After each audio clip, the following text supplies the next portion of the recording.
Bonjour et bienvenue dans ce webinaire sur les composants adaptatifs. Donc je me présente, Christophe Boulanger, BIM coordinateur depuis 15 ans chez Man Machine France, et c'est moi qui vais vous guider sur cette vidéo pour vous apprendre à vous servir des composants adaptatifs. Alors tout d'abord, une petite présentation des composants adaptatifs. Donc, quelles sont les familles qui sont de type composants adaptatifs? Donc, vous avez donc les formes conceptuelles in situ, mais aussi les modèles génériques adaptatifs et aussi les modèles génériques métriques de type. Donc, toutes ces familles-là sont conçues de la même manière, on va voir ci-après. Donc, je vais vous faire une petite démonstration de comment créer des modèles adaptatifs. Alors, il faut savoir que pour créer un modèle adaptatif, il faut partir de formes simples. Donc le but de ce webinaire, c'est vraiment de vous présenter ces formes simples, et dans le prochain webinaire, nous verrons vraiment comment concevoir un modèle adaptatif de A à Z. Donc tout d'abord, vous avez la forme de base extrusion. Alors pour créer une extrusion, c'est facile. Dans la famille de modèles adaptatifs, on va pouvoir tracer par exemple un rectangle.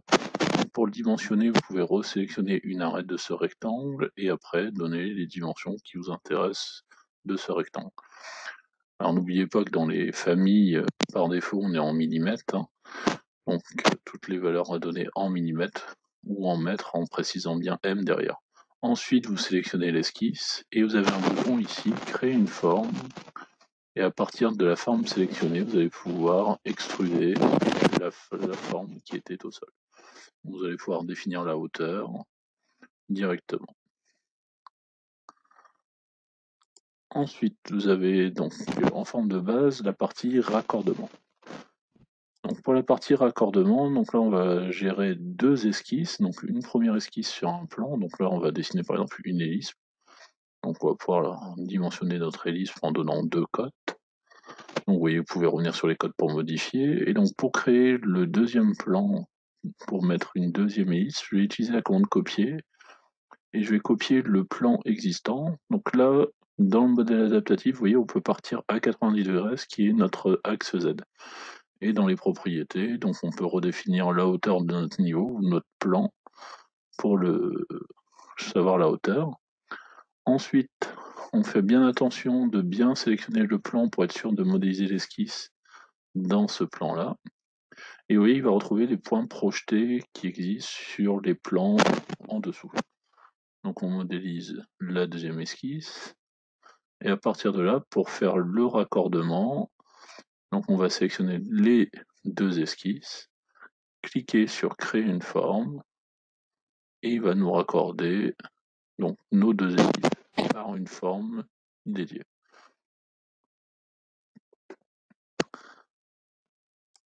Ensuite, nous avons l'extrusion parchemin. Donc tout d'abord, on va esquisser le chemin. Donc sur le plan de départ, on dessine le chemin qu'on a besoin de notre esquisse, donc à partir des lignes. Donc là, on va modéliser notre chemin. Donc pour compliquer un peu le chemin, on va faire un arc tangent. Donc là, n'oubliez pas que vous pouvez préciser la valeur de l'arc en cliquant dans la... de bien prendre le plan à la verticale pour dessiner notre cercle en esquisse. Donc on pourrait le mettre directement, donc soit à l'extrémité du chemin, soit il suffit qu'il soit dans le plan d'extrémité du chemin. Donc là, on va faire exprès de monter notre cercle sur le plan. À partir de là, on sélectionne le chemin, le cercle, clique sur créer une forme. Donc, selon le positionnement de notre cercle, on va extruder le long du chemin à la hauteur du cercle. Ça, c'est l'extrusion parchemin. Ensuite, vous avez raccordement parchemin.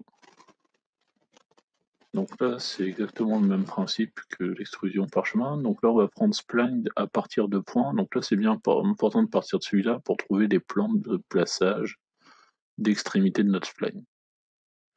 Donc on dessine la spline. On sélectionne le point, donc là il va créer un plan à partir de là, et là il va nous tracer notre cercle directement dans le plan du point. Donc on peut redimensionner le cercle, donc là par exemple ici 5000, sélectionner le point d'extrémité, pour refaire cercle, et qui vous recrée directement un plan directement à l'extrémité au point qu'on a sélectionné. Donc on va redonner une cote à notre cercle d'extrémité, ici 1500. Et donc pour faire le raccordement par chemin, on sélectionne donc le chemin, les extrémités, et on clique sur créer une forme. Et à partir de là, il nous a généré la forme directement.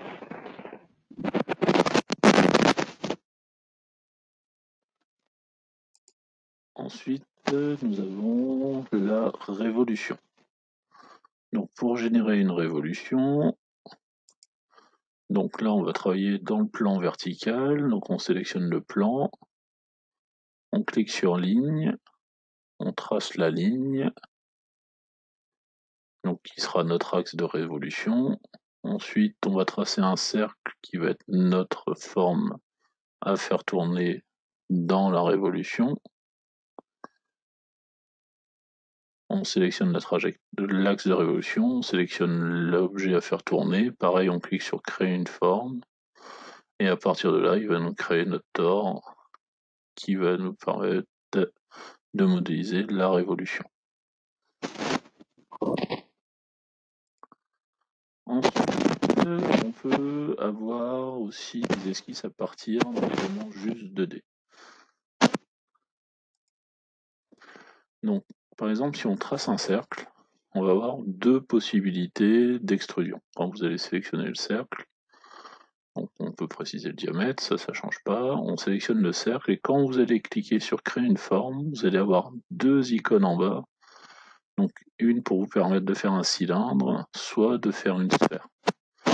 Selon le choix que vous choisissez, vous allez avoir le résultat directement qui va s'extruder. Donc vous pouvez créer par exemple une demi-sphère, donc en jouant sur l'angle de départ de la sphère. Donc de cette là, on aura un dôme qui peut se créer. Ensuite, on va effacer notre dôme.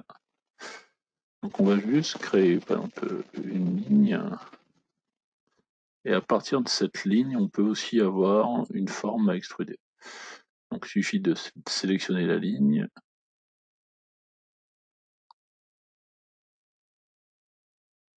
Donc là, par exemple, je vais copier mon plan pour faire une deuxième ligne.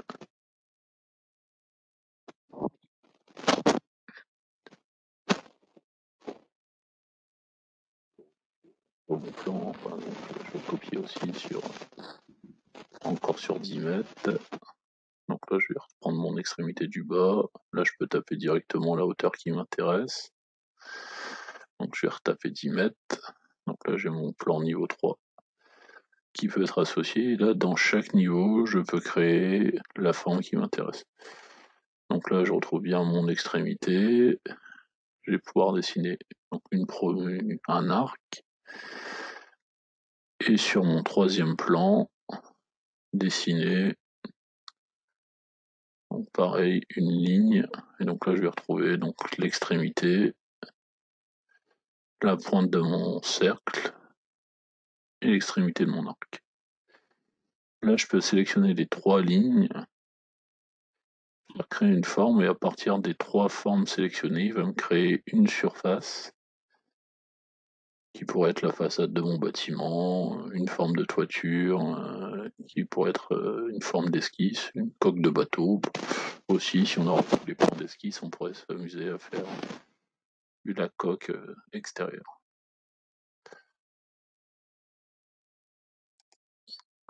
Troisième et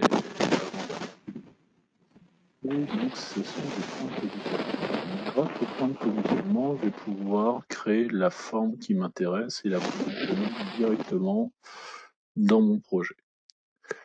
Donc pour réaliser cette partie de points de positionnement, donc toujours dans notre famille, donc là on va cliquer sur point, positionner 4 points. Donc une fois qu'on a positionné nos points, on va sélectionner nos points et dans le ruban modifié, j'ai un bouton qui est rendre adaptatif. Le fait de cliquer sur rendre adaptatif, les points, vous voyez, changent de couleur, ils passent en cyan et prennent un numéro. À partir de là, je vais pouvoir modéliser des lignes qui vont partir de point à point, donc ils vont automatiquement s'ancrer sur chacun des points. Et dès que je vais finir mon contour fermé, il va me créer une surface qui va être modélisée. À partir de là, je vais charger ma famille dans mon projet. Dans ce projet, j'avais réalisé 4 poteaux, donc avec des hauteurs différentes. Donc là, on voit mon premier poteau, deuxième, troisième, quatrième poteau avec des hauteurs différentes. La famille qui vient d'être insérée. Et vous voyez qu'il va me permettre de cliquer les différents points. Donc je clique les différents points d'insertion, donc tout simplement les extrémités hautes de mes poteaux. Et à partir de là, il va me générer une surface qui va passer par chacun des extrémités. Donc là, on va vraiment, grâce au modèle adaptatif, pouvoir créer des formes particulières, courbes, que Revit ne sait pas créer par défaut automatiquement. Dernier point important sur les parties modèles adaptatifs, donc c'est diviser la surface. Donc diviser la surface, donc ça va vous permettre de créer une grille et pouvoir vous adapter à cette grille-là, à la forme qui vous intéresse. Donc là, on va commencer tout simplement en dessinant un arc sur le premier plan. En sélectionnant le deuxième plan, je vais pouvoir modéliser mon deuxième arc. Donc là, vous voyez qu'il me retrouve l'extrémité de ma ligne avec mon plan de référence en bas. Donc j'ai juste à cliquer. Il va me retrouver mon autre extrémité, vous voyez, et l'intersection de l'autre côté.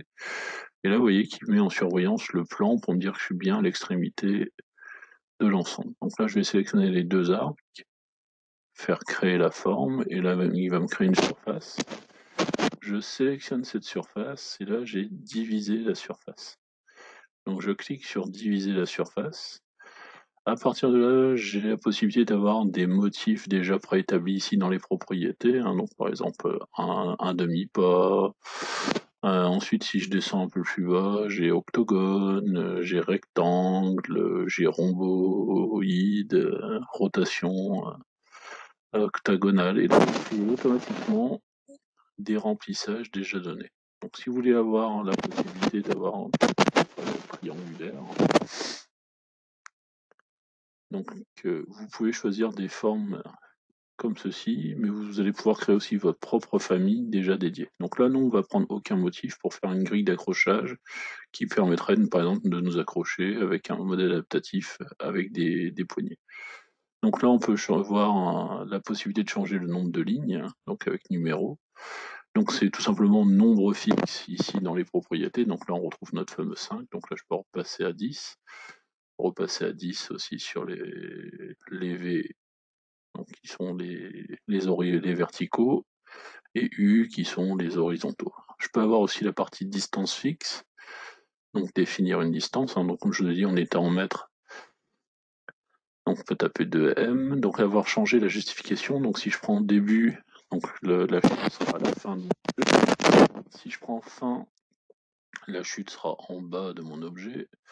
Et si je reprends centre, la chute sera en haut et en bas de mon objet. Donc je peux faire exactement la même chose sur la partie verticale. Donc là, prendre distance fixe, pareil, mètre de mètre. Choisir la chute au centre. Je peux aussi changer la rotation du quadrillage. Donc là, par exemple, 45 degrés pour avoir un losange. Et donc en sortant des propriétés, il m'applique automatiquement la formation de mon quadrillage. Donc je peux jouer aussi sur la partie décalée de mon quadrillage. Donc là, je vais repasser à 0. Donc si je juge que je veux un décalage de bas, par exemple de 1 mètre, je peux mettre 1000. Il va décaler mon décalage de début de 1000. Donc je peux repasser à 0, et donc là je retrouve bien ma chute centre associée.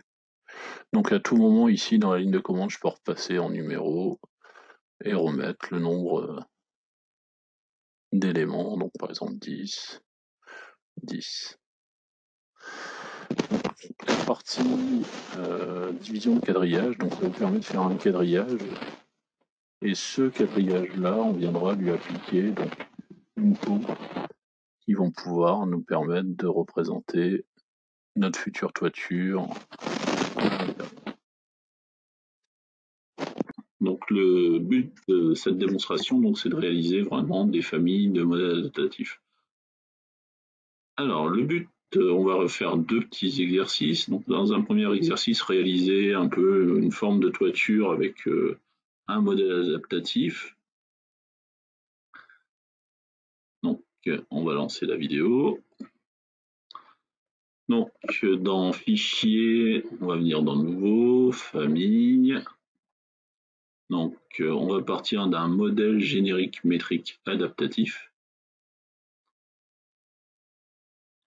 Donc pour réaliser la forme de la toiture, on va venir dans le plan d'étage, dans le niveau de référence, et je vais copier donc les plans de construction pour réaliser la forme de ma toiture. Donc je vais le copier une première fois donc à 10 mètres. Donc faites attention. Ici, nous sommes bien dans une famille, donc on est en millimètres. Donc si vous voulez taper moins de 0, vous pouvez taper 20 m ou 10 m pour faire 10 mètres. C'est beaucoup plus rapide. Tapez plusieurs zéros. Alors on décale une dernière fois pour avoir nos 10 mètres. Donc là, on a un carré de 20 par 20. Donc si on vient dans la vue 3D, on voit notre carré, donc on peut tourner autour. Donc là, dans dessiner, je vais prendre ligne, choisir un plan, donc bien faire attention d'être dans le plan de référence, et on va cliquer donc nos deux extrémités pour dessiner notre première ligne. Pour dessiner un arc, je fais attention de sélectionner le plan de référence dans lequel je veux dessiner l'arc, et je clique mes deux points de référence, et je définis mon rayon en cliquant mon troisième point. Pour finir donc la forme de ma toiture, je vais dessiner une ligne dans le plan de référence horizontal. Je clique mes deux points, et là j'ai mes trois lignes qui ont été modélisées pour pouvoir concevoir ma forme. À partir de là, je sélectionne mes trois formes. Donc là, j'ai sélectionné sans faire exprès mes plans de référence. Je peux faire moins pour désélectionner ou filtrer pour ne garder que mes lignes de référence. Et je fais générer une forme pour générer ma forme. Donc là, c'est un volume. Donc je peux le sélectionner et cliquer sur diviser la surface pour créer vraiment une surface carrée sur laquelle je vais venir appliquer une famille adaptative pour donner la forme de ma toiture. Donc je recommence, fichier nouveau famille, modèle adaptatif, donc ce coup-ci de motif. Donc faites attention de choisir le même motif que la forme de votre toiture. Donc là, très simplement, si on veut faire une forme, on sélectionne l'extrusion, on va dire à plat. Et donc là, il nous a créé notre premier modèle qu'on va venir charger dans notre famille. Et donc là, on n'a plus qu'à sélectionner notre quadrillage et dans les propriétés, choisir donc motif rectangulaire et on retrouve bien notre famille qu'on a créée. Donc comme là, on a donné juste une surface, donc là, on a un effet de peau qui va bien suivre notre volume. Ensuite, on va revenir dans la famille et là, on va donner une épaisseur à notre volume. Donc, très simplement, on sélectionne la surface, on clique sur la flèche, et ici, dans les propriétés, on peut définir une épaisseur. Alors, le fait de faire ça, vous allez voir, quand je vais charger ma famille, il va se passer quelque chose de très bizarre. On va faire remplacer la version existante. Et donc là, si je viens dans la vue 3D, vous voyez que en dessous, tout se passe très bien. Par contre, au-dessus, tout se passe mal. Alors, qu'est-ce qui s'est vraiment passé? C'est lors de l'extrusion, il n'a pas extrudé de façon perpendiculaire à la surface. Donc ça vous crée des décalages. Donc là, si on zoome, on voit bien des décalages entre chacune des faces. Donc on va voir comment résoudre ce problème. Donc pour ça, on va revenir dans la famille. On va tout effacer. Donc on va effacer la surface du dessus, la surface du dessous. Et pour corriger ce problème-là, on va créer 4 points. Donc chacun des points va être relié au point existant. Donc pour ça, on clique sur définir, sur point, et on clique le point de passage. Donc on clique sur définir, on choisit le plan du point, on clique sur définir, on clique le plan, on met le point, on clique sur définir, on clique sur le plan, on positionne le point.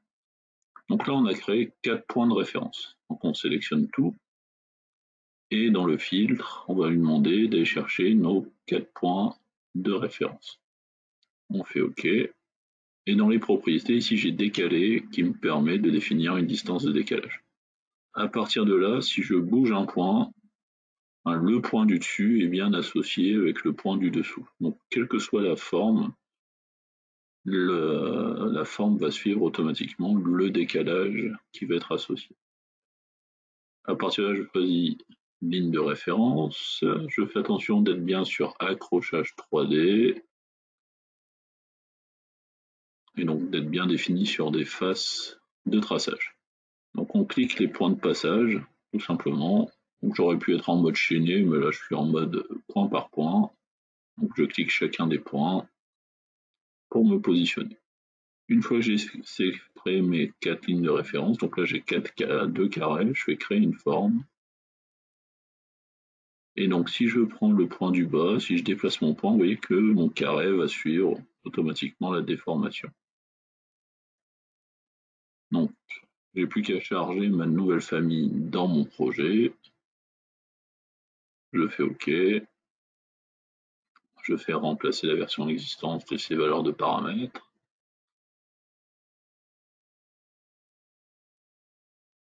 Et donc là, si on vient dans la vue 3D, on voit que maintenant l'extrusion s'est bien passée aussi bien qu'au-dessus que en dessous.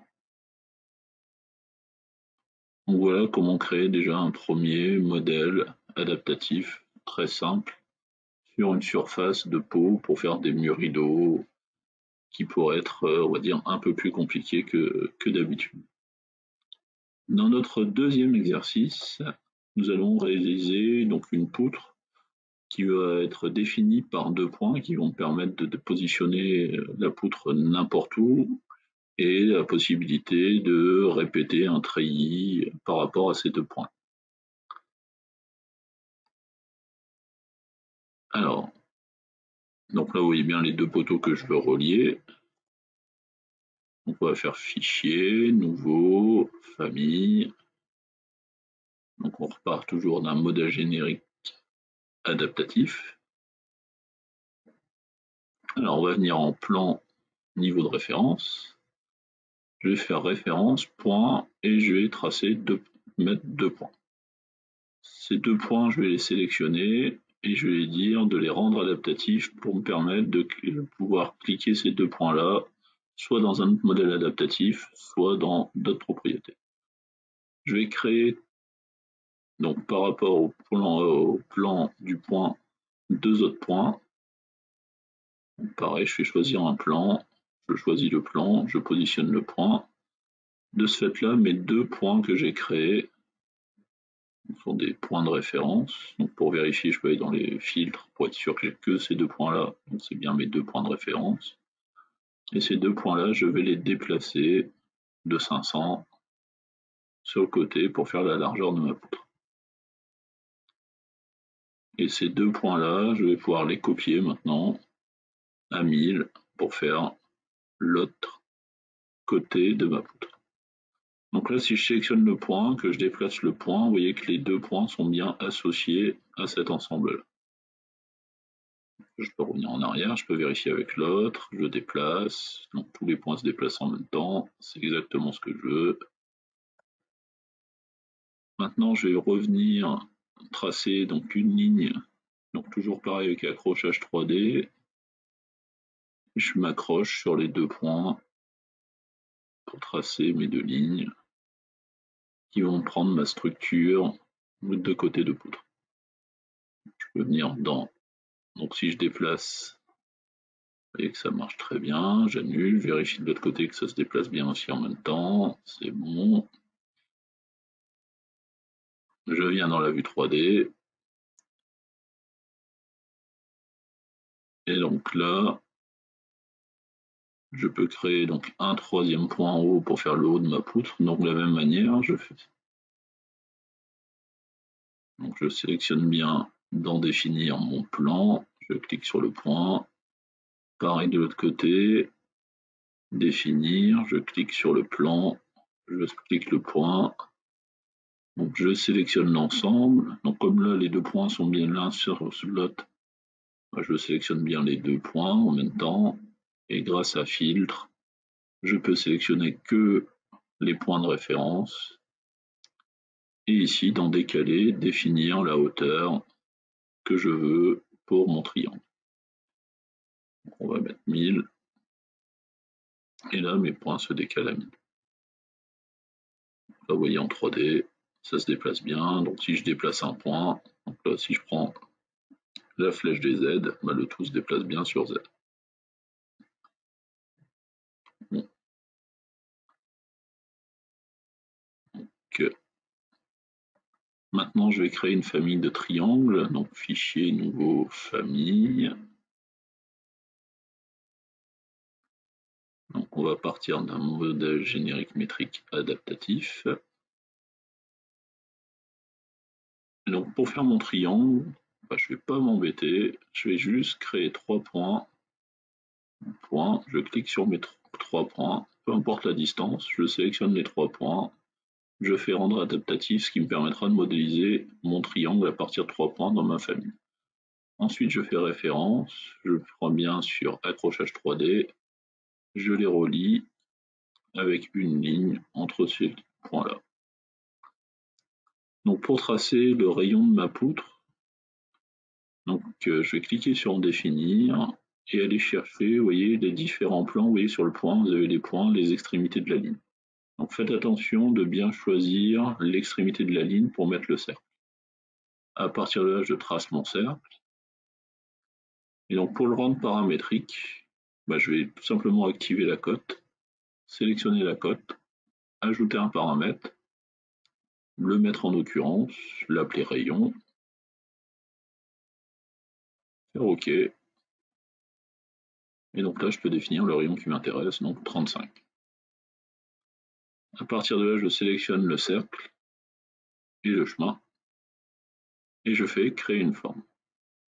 Et donc là, il extrude mon cercle le long du chemin. Donc si je déplace un point, bah, automatiquement, tout se remet à jour dans la forme directement. Donc j'enregistre ma famille, je vais l'appeler triangle.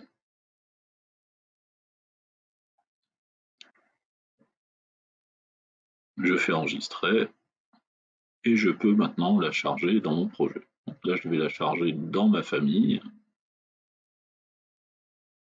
et je vais pouvoir poser mon triangle. Alors pour pouvoir poser mon triangle, donc là j'ai mes 3 points, mais il me manque ma ligne du dessus.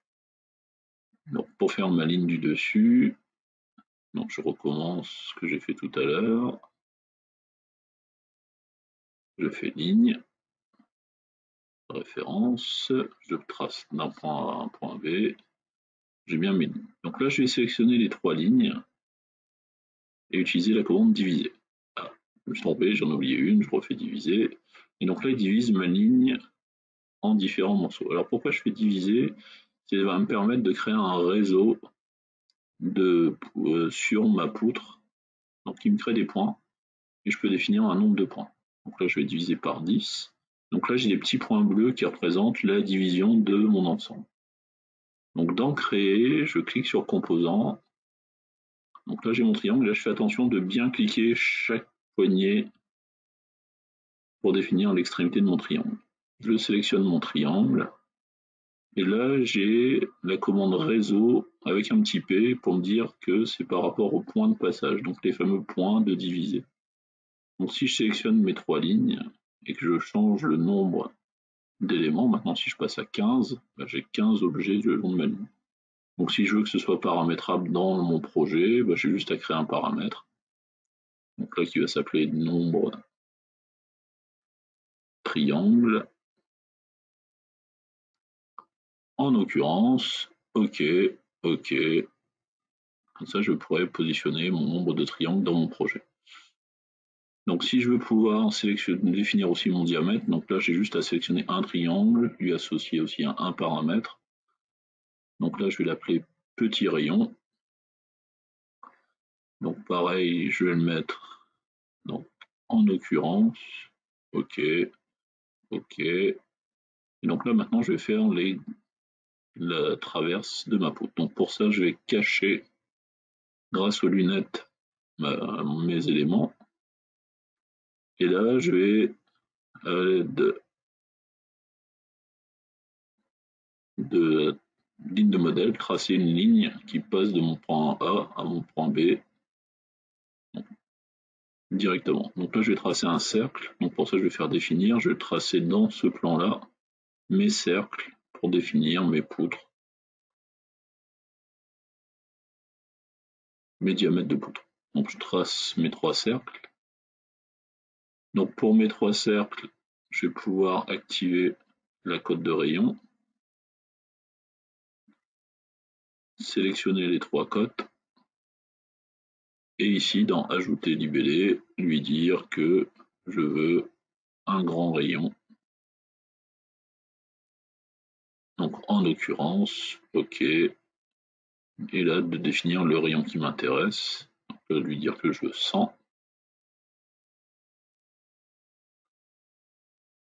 Donc là ils se sont rectifiés à 100, donc je sélectionne ma trajectoire, mes 3 rayons, et je fais créer une forme. Donc là à partir de là j'ai ma structure de poutre qui va supporter mes triangles. Donc si je déplace un point et que je vais vers le haut par exemple, vous voyez que mes 3 supports se déplacent en même temps.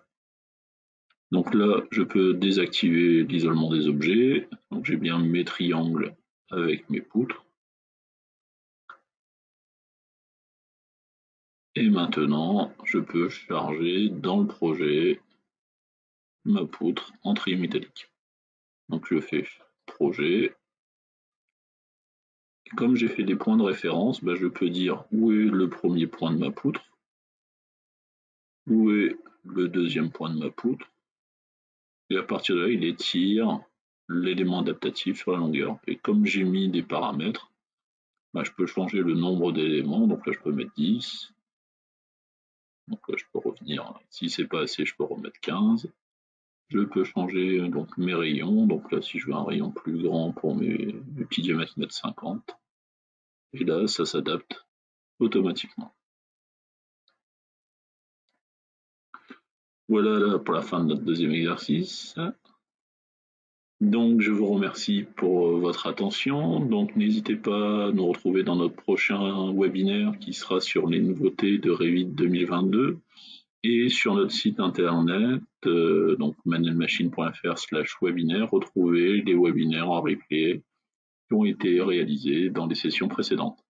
Je vous remercie de votre attention et à bientôt. Un petit rappel avant de nous quitter, donc vous pouvez nous suivre sur les réseaux sociaux, sur LinkedIn, Twitter et Facebook, donc en faisant bien attention de bien préciser Manel Machine France. Je vous remercie. À bientôt pour une autre vidéo. Au revoir.